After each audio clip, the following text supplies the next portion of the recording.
Kocha mkuu wa timu ya taifa ya Afrika ya Kusini Hugo Broos, raia wa Ubelgiji, ametangaza kikosi cha awali cha wachezaji 38 wa timu ya taifa ya Afrika ya Kusini kuelekea katika michuano ya kombe la dunia mwaka 2026 huko katika nchi ya Marekani, Mexico na Canada. Kwenye wachezaji hao 38 hakuna majina ya nyota wawili wa klabu ya Simba ambao ni Lucien Delac pamoja na Neo Maema ambao hawa ni raia wa Afrika ya Kusini. Tunakwenda kuangazia kitu gani ambacho kimewafanya wasiwe sehemu ya collapse ya mwalimu Hugo Broos kwenye kuelekea michuano hiyo ya World Cup. Niko hapa na Mdachi Ali Omari, jina langu ni Leopard John. Mdachi, Lucien Delac licha ya kwamba kuwa na kiwango bora lakini ameshindwa kumshawishi mwalimu Hugo Broos. Pengine shida ni nini hasa kwenye hili na mwalimu ameangalia nini kikubwa zaidi? Kwanza kikosi ambacho amekiita fedhi yake ya kwanza 38 players ambacho amekiita kutambua kwamba kama mchezaji tayari ameshakosekana kwenye hii fedhi, maana yake fedhi inaokuja hata kuepo, kwa sababu hata hii yenyewe inakwenda kupembelea ambao hii inahusisha wachezaji wengi. Hii ndio inahusisha wachezaji wengi na watakaobaki ndio watakwenda kuitumikia timu ya taifa kwenye michuano husika. Sasa kama hujajumuisha kwenye kikosi hichi, sijajua ni kwa nini Lucien Delac, ukiangalia na walinzi ambao wanacheza Afrika Kusini, bado kuna nafasi unaiona alitakiwa kuwepo hapa, lakini inawezekana mwalimu wa kikosi cha South Africa Bafana amezingatia kitu ambacho yeye anakifahamu, ambaye ametazama kulingana na walinzi ambao amekuwa akiwashuhudia yeye hata kwa kuona kwa macho kwenye kiwanja, kwa sababu yeye ana uwezo wa kuitazama, amepata uwezo wa kutazama ligi ya Afrika Kusini. Maana yake ndo anajua. Lakini kwa kikosi ambacho amekiita, unamzungumza mtu kama wakina Mbokazi, lakini pia wakina Grant Kikana wapo katika eneo hilo. Ukitazama tu hiyo yengo, nafasi ya Lucien Delac ilikuwa kwenye hicho kikosi, lakini kulingana na mwalimu mahitaji ambayo anahitaji, inawezekana yeye hajaona umuhimu wa kumjumuisha Lucien. Kwa hiyo Mdachi, tunasema ubora wa Lucien alistahili kuwepo kwenye squad ya mwalimu Hugo Broos kuelekea michuano kombe la dunia moja kwa moja. Yes, ni michuano ambayo ilikuwa inamhitaji mtu kama huyu na alikuwa anahitajika kuwepo kulingana na kiwango chake siku za hivi karibuni. Ukimtazama ni mchezaji ambaye amekuwa na utulivu, amekuwa ni muhimili mkubwa wa kikosi cha Simba. Kwa hivyo alistahili kuwepo, isipokuwa tu ni mwalimu inawezekana ametazama vigezo vyake binafsi ambavyo amevitaji. Ukija kwa upande labda wa Neo Maema hajawa na performance ile kubwa sana kusema kwamba inawezekana amefanya vizuri akiwa na kikosi cha Simba.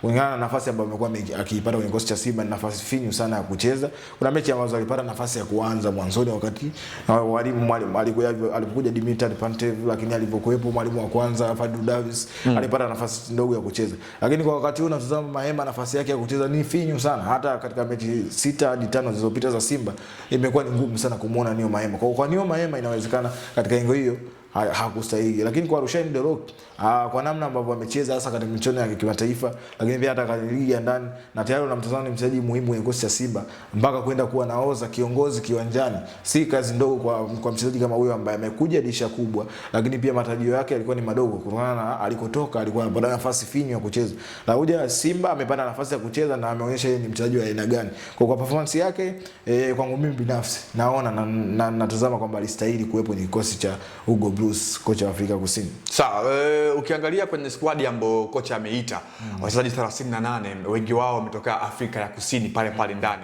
kwa maana kina Jayden Adams, Mamelodi Sundowns, wakina Apolis kutoka Orlando Pirates, wakina bwana mdogo huyu Boahire Mofokeng ni Orlando Pirates. Hii inatoa ishara gani kwenye ligi yetu kwa ujumla, kwa maana kukosekana kwao kwenye michuano muhimu kama hii sio sehemu ya kuishia ligi yetu hadhi kwa sehemu moja ama nyingine? Kwanza kikosi cha South Africa, Afrika Kusini, wao wamekuwa na utaratibu huu. Hata ukitazama katika michuano mbalimbali ambao wamekuwa wakishiriki, wamekuwa na utamaduni wa kuita wachezaji wengi sana kutoka ndani. Wachezaji wanaojumuishwa kutoka nje ya Afrika Kusini ni wachache sana, ambao labda unatazama otherwise viwango vyao vimekuwa juu sana, ndio huwa wanajumuishwa.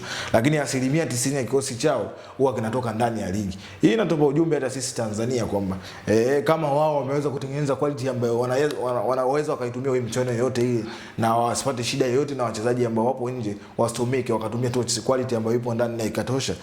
Sisi binafsi na pia tunaweza kutengeneza wachezaji, lakini pia kwa wachezaji ambao wanacheza nje kwa Afrika Kusini na wachezaji ambao wapo Simba, kuna baadhi yake kama Rushain Dok nilizungumza, alipaswa ama alihitajika kujumuishwa na performance yake ambayo ameifanya wakati huu, lakini kuna baadhi ya wachezaji ambao hawajafanya vizuri ama hawajaonekana kuwa kwenye kiwango bora kwa namna ambavyo wamekuwa wakicheza kwenye ligi za nje ya Afrika Kusini, na ndio maana mwalimu amechagua kutumia wachezaji ambao wapo kwenye ligi ya Afrika Kusini, na wengi wao ukitazama wacheza vilabu vya sports Sport, wacheza labda Stellenbosch, Orlando Pirates, Kaizer Chiefs, Mamelodi Sundowns. Ukija kwenye hizi timu kama Sekhukhune Siwelele ni wachache pia nimeona pale Richards Bay. Kwa hiyo unatazama ni wachezaji wanaocheza ligi ya ndani, hasa timu za ligi kuu PSL ya Afrika Kusini. Kwa hiyo ni faida walionayo wao binafsi. Sawa, kwa hiyo binafsi yako unaamini Rushan De Reuck alikuwa ni sehemu ya wachezaji ambao walistahili kuwa kwenye hiyo collapse, licha ya kwamba unamzungumzia Rushan De Reuck ambaye hata kwenye michuano ya AFCON hakujumuishwa moja kwa moja. Pengine umeangalia nini hasa mpaka kusema kwamba alistahili kwenye hilo? Kwenye michuano ya AFCON unaweza kusema kwamba alipata muda, yani alikuwa bado hajacheza kihivi, hajashiriki kwenye kikosi cha Simba kwenye michezo mingi kihivi. Kwa hata kwa performance yake haikustahili. Lakini kwa wakati huo ambao wametoka kwenye michuano ya AFCON, kuna mechi ambazo amecheza hapa ni nyingi sana. Ukitazama kiwango chake ku drop, yani kwenye kila mechi walau performance yake inakuwa ni 60%, 70 namna anavyocheza katika timu na kuisaidia timu. Rate yake inakuwa huko. Kwa ni mchezaji ambaye amekuwa ni msaada mkubwa kwa timu ya Simba, lakini pia hata kiwango chake kimekuwa akidrop. Kila mechi unamuona mchezaji ambaye ana performance nzuri, anatimiza majukumu yake kwa wakati kiwanjani. Kwa ukitazama hivyo mchezaji ambaye kila mechi anakupa kitu kile kile, alistahili kuwepo ni kikosi cha mwalimu Hugo Bruce.